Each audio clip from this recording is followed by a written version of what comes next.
Fala, galerinha, beleza? Eu sou Marcelo Bolinha e estou resolvendo a prova de física do PISM 2022. Eu vou fazer agora a questão 1 da prova discursiva do módulo 3. A questão diz assim: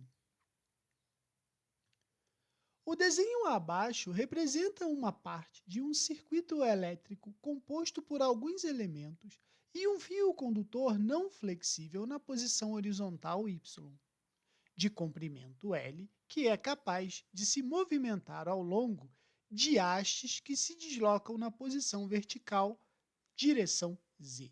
Dependendo da intensidade e sentido da corrente I constante que atravessa o fio.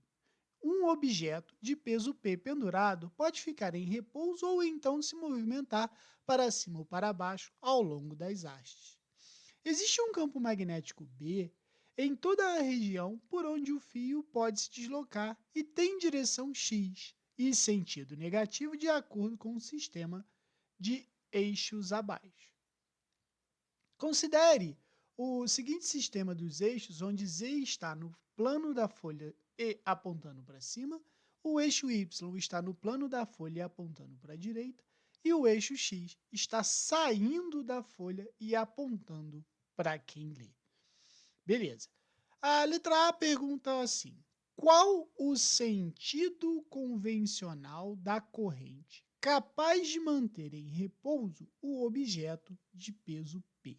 Bom, a gente tem o fio e pelo fio está passando uma corrente elétrica, certo? O problema disse que a corrente elétrica, né, ela é no sentido de Y, né?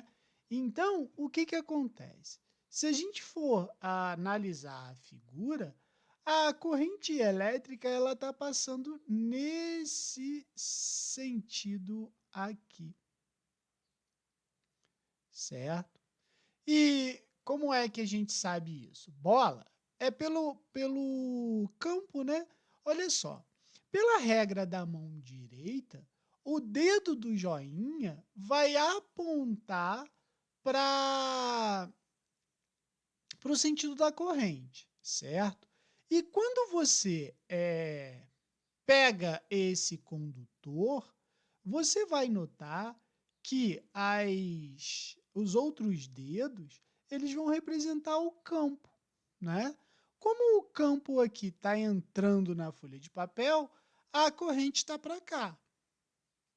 E aí a gente pensa o seguinte: como a mão, a palma da mão, ela vai estar virada para cima, já que o dedão do joinha está apontando para a direita, pela regra do tapa, ou seja, a palma da mão está virada para cima. Se a palma da mão está virada para cima, quer dizer que esse aqui é o sentido da força magnética. Sacou? Beleza? Então vamos lá, respondi a letra A. A letra A ficaria para cá a corrente elétrica, o nosso glorioso peso para cá e para cima a nossa força magnética. Beleza? Letra B. Qual a intensidade da corrente I para manter o equilíbrio estático do objeto de peso P? Bom, se a gente for olhar a figura, né, a gente pode notar o seguinte, ó. Se o objeto está aqui e o objeto tem peso, a força que atua para esse objeto ficar em equilíbrio, né, é a nossa força magnética. E então, para que ele não se mova, a resultante das forças tem que ser nula. Para a resultante das forças sendo nula, eu posso dizer que a força magnética é igual ao peso. E aí a gente pensa o seguinte: força magnética é campo vezes corrente vezes o comprimento. É igual ao peso, certo? Como ele quer o valor da corrente elétrica, eu sei que a corrente elétrica vai ser o peso divididos por BL. Beleza? Respondido. Letra C. Se o objeto de peso P move-se para cima com velocidade constante de módulo V, qual deve ser a potência fornecida ao circuito? Dê sua resposta em função de BI, L e V. Bom, olha só, pensa comigo o seguinte. Ele falou em potência. A potência, ela não é igual ao trabalho divididos pelo tempo. E o trabalho vai ser o quê? Da força magnética. Então, o trabalho da força magnética vezes a distância. Se eu juntar essas duas aqui, eu sei que a potência vai ser a força magnética vezes a distância divididos por t.